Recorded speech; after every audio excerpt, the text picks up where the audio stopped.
Welcome back to what's now called Turbo Mini TV.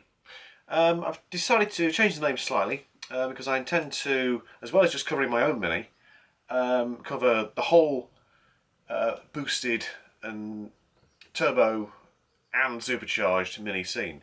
So I'm going to be going to shows, I'm going to be visiting people's builds, going to some manufacturers of parts, hopefully going to MED fairly soon, talking with a few other companies as well regarding that, which should be great. I'm going to get to a few shows, talk to a few people who've already built cars, a few people who are actually using cars, maybe even get over to Santa Pod at some point and see what's going off there. If you're a new, not subscriber, if you're new to the channel, I would encourage you to go and visit my other videos, have a look what I'm doing. I'll come back to the Mini in a second. The reason you're actually looking at me from a slightly different angle to normal is because the Mini's in the way. Basically, you're sat on the bonnet there.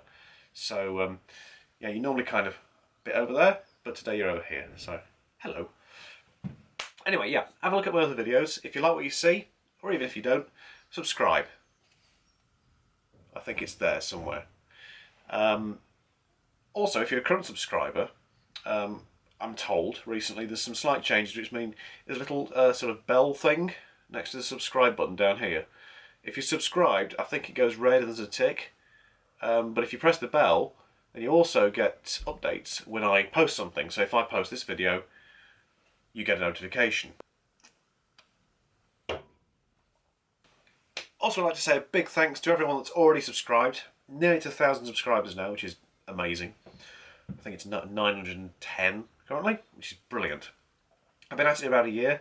Obviously, it's only part-time, and I've made approximately £4 so far in AdSense from YouTube. So that's brilliant. That'll and does sort of pay for a 4-pack of Strongbow. Yay! Hopefully, I'll get a few more in the future. But I'm not in it for the money. I'm in it for the Mini. Didn't. Yeah. It's a joke.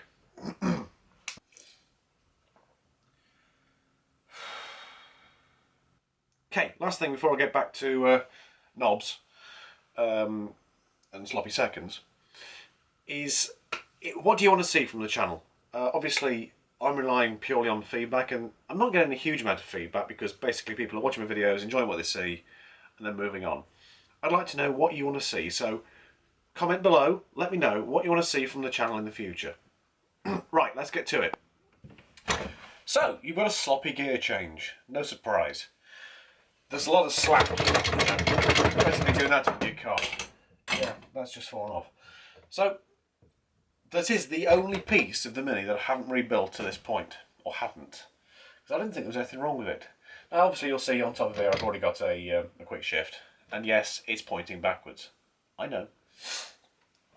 So, I put the thing in the car and tried to engage a gear, and I could see this block at the bottom flapping about all over the place.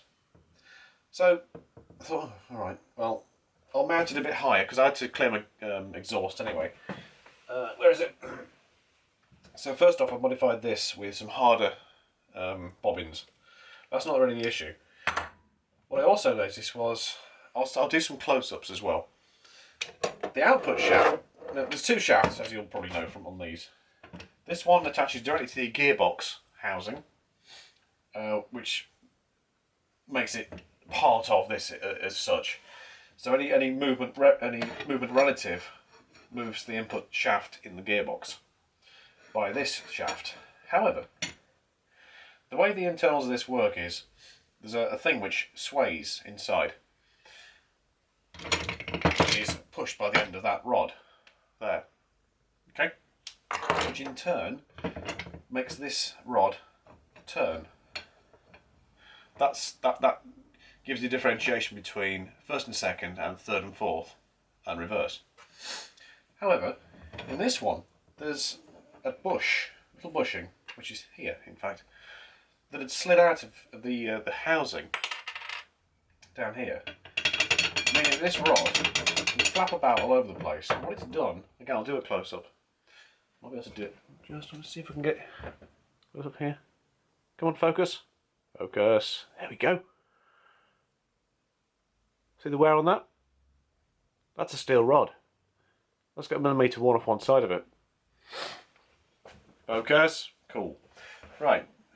What it had also done inside here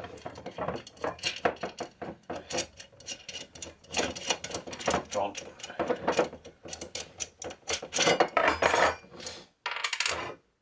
If I can get some light in and again get some focus, that hole there should be round.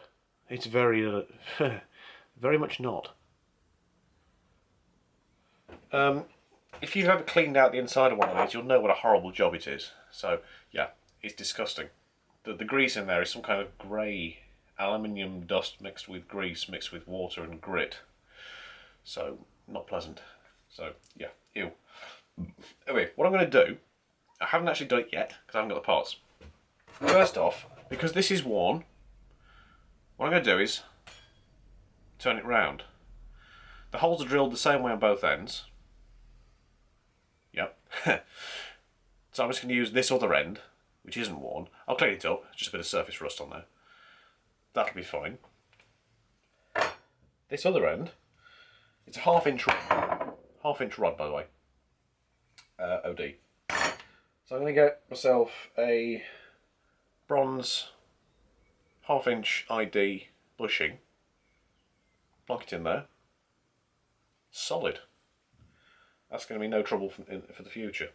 I'm also going to get a little rubber gaiter, a bit like on the steering rack end, to stop grit getting in, because that's what's worn it away.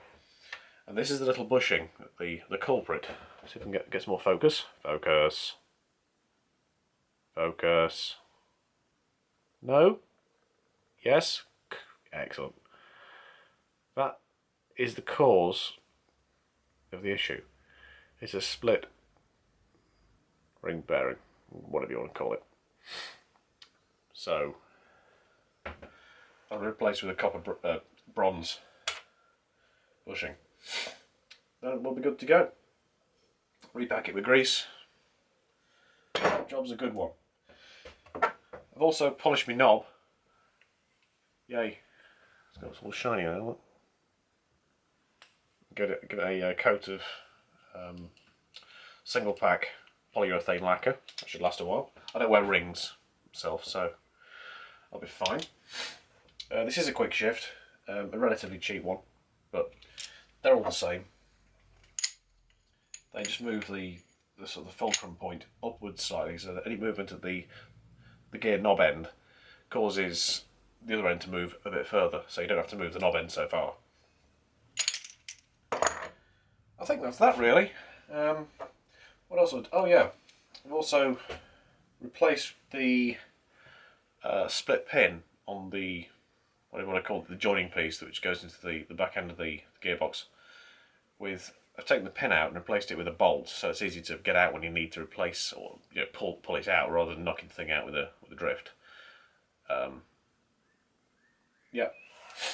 Nothing else to say at this point. Oh, the Mini. It's coming along very nicely. I've got the front end mounted now. There's a video with all that coming up, hopefully this week.